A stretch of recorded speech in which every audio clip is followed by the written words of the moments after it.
Ascension de Jésus. Émotion, inquiétude, nostalgie étreignent les disciples de Jésus ressuscité au moment de son départ et de son retour au Père. Eux qui croyaient qu'il allait rétablir la royauté en Israël, restent figés à regarder le ciel alors qu'il disparaît à leurs yeux. Jésus pourtant les avait prévenus, « Si je ne pars pas, il ne viendra pas. Mais si je pars, je vous l'enverrai l'Esprit de vérité qui vous conduira à la vérité tout entière. » Ainsi l'ascension du Seigneur relie sa résurrection au don de l'Esprit. Comme pour les disciples désemparés, les anges de la gloire de Dieu nous appellent à l'attente de son retour dans la fidélité à la mission donnée, allez porter la bonne nouvelle aux limites du monde, vous allez recevoir une puissance, celle du Saint-Esprit qui viendra sur vous pour être mes témoins jusqu'aux extrémités de la terre. Angoisse et peur ont été assumées et sauvées par le Christ en son agonie. Il est le vivant avec nous jusqu'à la fin du monde, n'ayez pas peur. J'ai vaincu le monde. Soyez mes témoins. Le chrétien, rappelait Neumann, est quelqu'un qui attend le retour du Christ qui lui demande d'être un veilleur, demeurant en tenue de service. Saint Pierre suppliait, restez prêts à justifier l'espérance qui est en vous, devant ceux qui vous en demandent compte. L'Église catholique fait mémoire de Sainte Judith, le beau nom de Judith, dont l'étymologie signifie « qui rend gloire à Dieu », reste à l'honneur. Judith vivait au XIIIe siècle en Allemagne. Devenue veuve, elle quitte sa région de Thuringe et sa parenté pour se retirer en Prusse.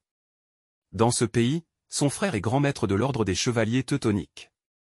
Sous sa protection, Judith consacrera le restant de sa vie aux œuvres caritatives, dans la fidélité à la prière.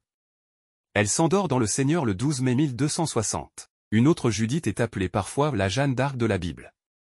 Dans la Bible, elle est l'héroïne du livre qui porte son nom. Femme intrépide, remplie de foi en Dieu et de patriotisme, elle risque sa vie pour sauver la liberté et l'honneur de son peuple. Si on la comparait à Jeanne d'Arc, comme libératrice nationale, elle en est toutefois fort différente dans sa manière d'agir. Pour sauver la ville et les gens de Béthulie, sa région natale, Judith utilisera son charme et sa beauté, ce qui ne diminue en rien son courage. Elle séduit l'ennemi, le général Holoferne, chef des armées de Nabuchodonosor. Ayant réussi à l'endormir, elle lui tranchera la tête. L'action guerrière de Judith a inspiré nombre d'artistes, ainsi Michel-Ange, Mantegna, Botticelli et encore Véronèse et Donatello. La prière de Judith est toujours à faire nôtre, ainsi que celle d'une autre juive héroïque, Esther. Ainsi en son cantique chapitre 16 dont voici quelques accents, « Bénissez le Seigneur, lui le briseur de guerre par la main d'une femme, il a contré ses ennemis. Nul ne peut résister à sa voix, à ceux qui le craignent, il demeure favorable. Seigneur, tu es grand, glorieux, invincible. Sainte Judith, priez pour nous. » Évangile. Il n'y a pas de plus grand amour que de donner sa vie pour ceux qu'on aime. Alléluia. Alléluia. Si quelqu'un m'aime, il gardera ma parole, dit le Seigneur, mon Père l'aimera, et nous viendrons vers lui. Alléluia. Évangile de Jésus-Christ selon saint Jean. En ce temps-là, Jésus disait à ses disciples. Comme le Père m'a aimé, moi aussi je vous ai aimé. Demeurez dans mon amour.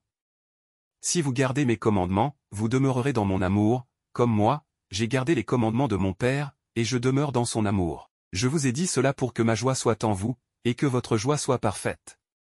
Mon commandement, le voici. Aimez-vous les uns les autres. Comme je vous ai aimé. Il n'y a pas de plus grand amour que de donner sa vie pour ceux qu'on aime.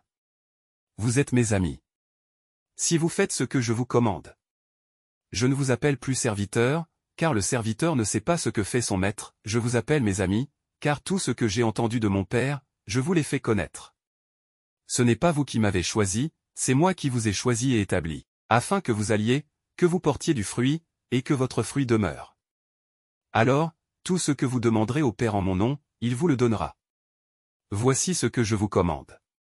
C'est de vous aimer les uns les autres. Acclamons la parole de Dieu. Louange à toi Seigneur Jésus.